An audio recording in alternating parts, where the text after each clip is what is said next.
Limited and tailored use of US forces, says the draft resolution, with no ground troops. And Syria's regime continues to prepare itself for cruise missile strikes. The US Secretary of State told a skeptical congressional committee evidence that Assad used chemical weapons was solid. We have physical evidence of where the rockets came from and when. Not one rocket landed in regime-controlled territory. Not one.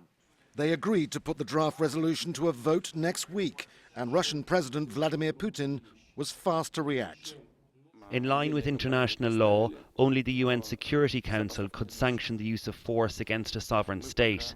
Any other pretext or method which might be used to justify the use of force against an independent sovereign state is inadmissible and can only be interpreted as an aggression. And that begs the question, what sort of response can there be from Syria's allies if there are strikes? This unverified video shows a Syrian missile launcher reported to be maneuvering at al-Mazar air base in Damascus. The first Syrian verbal response to the US resolution came from its UN ambassador. How could the United States of America act unilaterally speaking from outside the context of the United Nations? Who asked Mr. Obama to be the bully of the world? This is not Iraq, and this is not Afghanistan. But the US president appears resolute in his messaging. If, as is likely, the resolution is approved, he'll have the backing from Congress for a 60-day time period.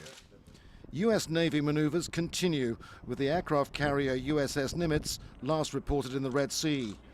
While in Syria, for the people at least, there is the looming question: will a limited action by the US make any difference? Or could it make the situation even worse? Andrew Simmons, Al Jazeera.